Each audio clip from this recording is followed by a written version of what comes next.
দুই বেটা বলেছিল বিজেপির কাছ থেকে নাকি 30 কোটি টাকা আমি নিয়েছি, কলকাতা কোর্টে মামলা হয়ে গেছে, ওনাকে কোর্টে হাজির দেওয়ার জন্য নির্দেশ এসে গেছে, যদি না হাজির হয় আইনের মাধ্যমে বেটাকে বেঁধে তুলে কোর্টে নিয়ে যাবে, এটাও বলে রাখছে।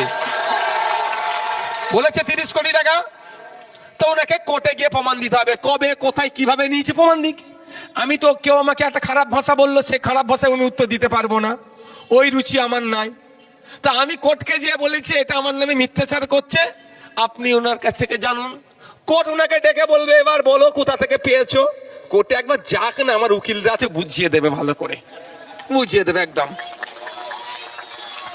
বুঝতে পারছেন কি বলছি, যে উত্তর দেবে। তারপরেও বলছি, আপনার যদি এত ভালো সম্পর্ক থাকে শুভেন্দু অধিকারীর সাথে, কবে আমাকে টাকা দিচ্ছে আপনি জানতে পেরে যাচ্ছেন। আমি অন স্টেজ, ওপেন স্টেজ বলে যাচ্ছি, অন ক্যামেরা বলছি, কি উনাকে বলছি বিজেপির কাছ থেকে টাকার ব্যবস্থা করুন, আমি টাকা নেবো। এটা যেন আবার কেউ কেটে ছেড়ে দেবেন না, কাটিং করে অনেকে আবার সংসার চলছে। আমাদের ভিডিও কাটিং করে, বড় ভাজনের জলসা কাটিং করে অনেকের আবার সংসার চলে যাচ্ছে। দেখ কি বলছি, আমি এই ভাঙড়ের খরম্বা মন্ডল পাড়ায় দাঁড়িয়ে বলছি বিজেপির কাছ থেকে যদি ওনারা টাকার ব্যবস্থা করতে পারে আমি নেবো। ভয় লাগছে নাকি আপনাদের? কিন্তু আমি একটা শর্ত আছে, শর্তটা 100 টাকার ব্যবস্থা করলে আমি মাত্র 10 টাকা নেবো পার্টি চালাতে, 90 টাকা দিয়ে দেবো যিনি ব্যবস্থা করে দিচ্ছেন তাকে খুশি মনে। ঠিক, অফারটা কেমন আছে? হ্যাঁ, কোনো অসুবিধা নেই। আর ওপেন নেবো তো বলছে, গোপনে নিয়েছো বাদ দাও, আমি প্রকাশ্যে নেবো বলছি, তাহলে ব্যবস্থা করুক।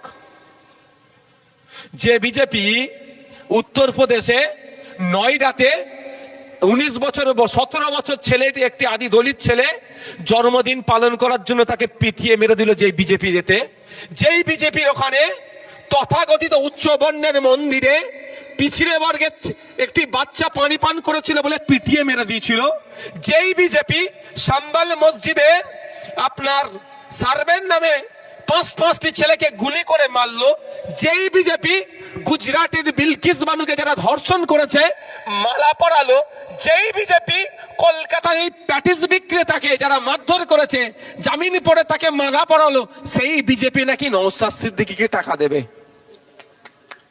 বুঝতে পারছেন? আর দ্বিতীয় কথা, যারা আছেন এখানে, আমি তো মরে গেলেও বিজেপিকে ভোট দেবো না, শুধুমাত্র মুসলমানদের বিরোধী করার জন্য নয়, একটু মাথায় রাখবেন।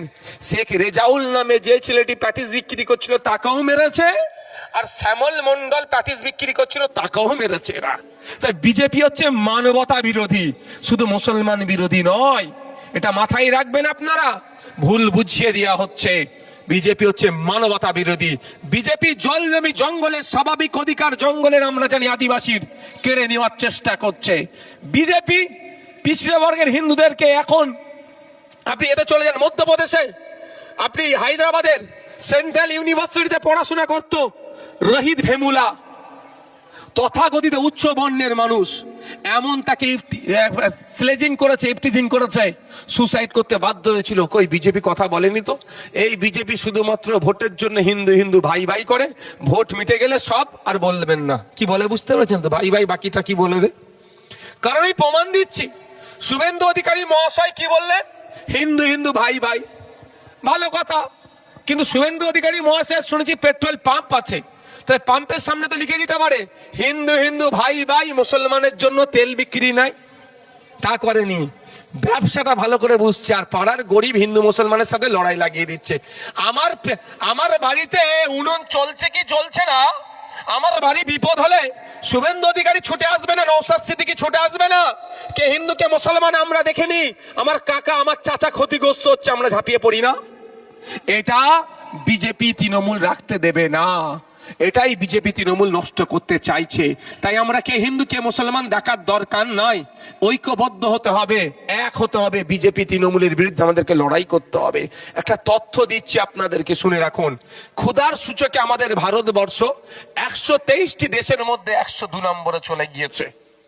মানে এত ক্ষুধার্ত অবস্থায় আমাদের দেশে মানুষ থাকে, 123টি দেশকে নিয়ে সমীক্ষা চালিয়ে 102 নম্বরে চলে গিয়েছে। একটু বলুন তো, ভারতবর্ষে মুসলমানের সংখ্যা কত? মুসলমানকে টাইট করার কথা বলছো তো, 14% মুসলিম আছে। 100 জন, তাহলে যদি পার্সেন্টেজ হিসাবে ধরা হয়, 100 জন মানুষ যদি রাত্রে না খেয়ে ঘুমায়, 14 জন মুসলমান আর 86 জন নিশ্চিতভাবে মুসলমান নয়। তাহলে হিন্দুকে বাঁচাতে এসে ক্ষতি কি করছে? সংখ্যা বাড়াচ্ছে না কমাচ্ছে? 2014 সালে ক্ষুধার সূচকে আমাদের দেশের স্থান ছিল 60 নম্বর, 60, আজকে 102, 102। তাই আমাদের দেশ এগোচ্ছে না পিছোচ্ছে? এই কদিন আগে আমার উপরে কেন রাগ বিজেপি তৃণমূলের জানেন? দেখুন, নন্দীগ্রামে ওরা অবজারভার দেয়নি, অবজারভার দিয়েছে ভাঙড়ে। কেন বুঝতে পারছেন তো? আমি হিন্দু মুসলমানদেরকে প্রতিবাদ করিনি, অন্যায়ের প্রতিবাদ করি।